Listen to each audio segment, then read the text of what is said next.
So రీసెంట్‌గా 'హృతిక్ రోషన్' ఒక I exercise గురించి చిన్న పోస్ట్ పెట్టారు. అందరూ చూసే ఉంటారు కదండీ! దాంట్లో ఆయన చెప్పిందేంటంటే, ఐ ఎక్సర్‌సైజెస్ చేస్తే కళ్ళజోడు పెట్టుకోవాల్సిన అవసరం లేదు అని చెప్పారు.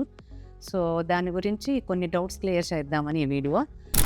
సో ఏంటంటే, ఐ ఎక్సర్‌సైజెస్ చేసి కళ్ళజోడు తీసేసేది అనేది కొన్ని ఫంక్షనల్ కేసెస్‌లోనే ఉంటాయి. ఇప్పుడు స్ట్రక్చరల్ కాజెస్ కొన్ని ఉంటాయి కదా! కళ్ళజోడు అంటే మయోపియా అని గాని, హైపర్‌మెట్రోపియా, ఆస్టిగ్మాటిజం వీటిలో అన్నిట్లో ఏంటంటే ఐ సైజ్ ఐదర్ చిన్నగా ఉంటది, లేకపోతే పెద్దగా ఉండొచ్చు.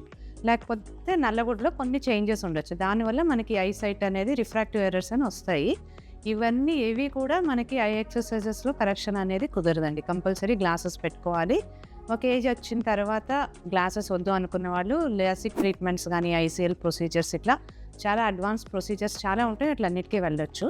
బట్ ఏ కండిషన్స్‌లో ఐ ఎక్సర్‌సైజెస్ హెల్ప్ అవుతాయి అంటే, ఎక్కువ స్క్రీన్ టైమ్ వాడినప్పుడు ఐ ఫెటీగ్ అని వస్తది కదా! అలాంటి వాళ్ళకి ఐ స్ట్రెయిన్ అవ్వకుండా కొన్ని ఐ ఎక్సర్‌సైజెస్ ఉంటాయి. ఇప్పుడు ఆయన చెప్పిందేంటంటే, మేబీ ఆయన 40 ఇయర్స్ దాటినప్పుడు ప్రెస్బయోపియా అని ఒక కండిషన్, మనం తెలుగులో చద్వారం అంటాం కదా! అది ఎప్పుడు వస్తదంటే, కంటిలో మజిల్స్ ఉంటాయి. ఆ మజిల్ ఏమో అకామిడేషన్‌కి హెల్ప్ అవుతది. సో అకామిడేషన్ వల్ల మనం నియర్ ఆబ్జెక్ట్స్‌ని చూడగలుగుతాం. సో ఒక ఏజ్ తర్వాత ఏంటంటే, అకామిడేషన్ పవర్ తగ్గుతుంది మజిల్ వీక్ అయినప్పుడు.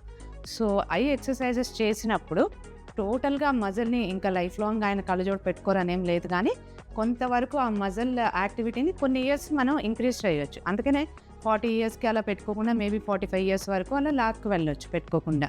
కాకపోతే ఇప్పుడు ఈవెన్ ప్రెస్బయోపియా కండిషన్స్ కూడా లేజర్ ట్రీట్మెంట్స్ అయన్నీ వచ్చినియి.